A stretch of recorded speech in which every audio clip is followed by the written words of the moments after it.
A gente estava falando então a respeito do cálcio, né, que é utilizado ali para avaliar correlação com paratormônio, a perda de massa óssea, o excesso dessa massa óssea, né? Então, para que a gente faça a coleta do exame, o ideal é que se tenha um jejum de 8 horas, tá?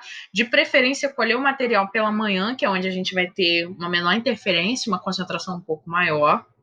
Eu posso utilizar soro, ou em algumas situações admite-se o plasma colhido com heparina, e o método é o método colorimétrico, que é aquele que a gente vem falando desde o início, tá? Valores de referência para prematuros de 6,2 a 11 miligramas por decilitro, crianças até 10 dias de 7,6 a 10,4, 10 dias a 24 meses de 9 a 11, de 2 a 12 anos, 8,8 a 10,8. Então, aqui, ó, um valor de referência máximo, né, um pouquinho maior, que é justamente a fase de crescimento. Então, admite-se um pouco mais, né, de cálcio circulando ali, para que ele seja capturado, né, captado depois e ser depositado nos ossos para ajudar no crescimento. E nos adultos, 8,6 a 10. Então, assim, é uma diferença, mas não é uma diferença muito grande, né? Então, não são valores tão discrepantes assim de crianças em fase de crescimento para os adultos.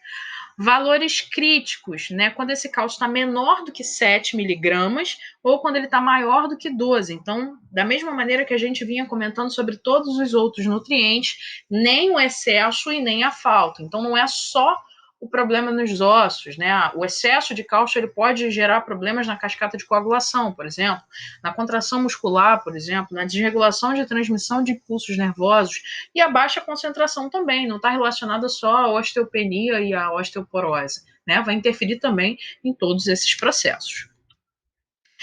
Significado clínico, né? Então, os níveis de cálcio total inferiores a 7 podem levar à tetania, tá? Então, é uma condição extremamente séria ali, porque você perde a regulação, perde o equilíbrio, né?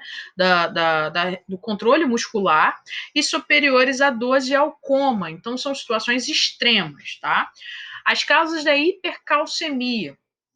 Acromegalia, né, que é o crescimento exagerado, né, o distúrbio que gera esse crescimento exagerado, câncer de pulmão, rins, bexiga, sem envolvimento ósseo, né, então é câncer relacionado sem metástase na parte óssea, doença de Paget, hiperparatireoidismo, hipervitaminose D, então hiperparatireoidismo, a paratireoide está atuando ali, promovendo uma desmineralização excessiva, né? Então, é por isso que vai aumentar o cálcio na corrente sanguínea.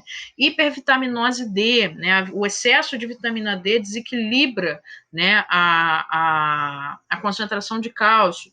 Mielomas múltiplos quando as proteínas estão elevadas. Então, essa quantidade de proteínas faz com que a quantidade de cálcio suba também. Neoplasias com metástase óssea.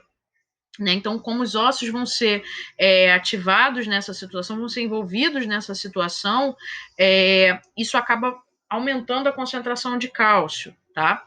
Sarcoidose, uso de drogas como alguns tiazídicos, vitamina A e vitamina D, né, como suplementos, antiácidos, carbonato de lítio, tá?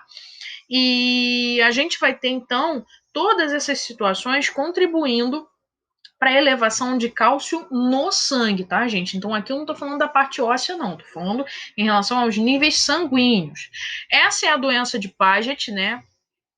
Que é uma deformação que acontece no esqueleto, então a região craniana fica aumentada, ela vai provocar surdez por conta da compressão dos nervos que existem ali dentro, débito cardíaco aumentado, né? Então mexe com a contração do músculo cardíaco, cifose, então mexe com o eixo da coluna, dor nos ossos, principalmente nas costas ou nos quadris, tá? Arqueamento dos membros, calor e sensibilidade aumentados sobre os ossos e volume aumentado dos membros, tá? Então esse é o chamado mal de Paget.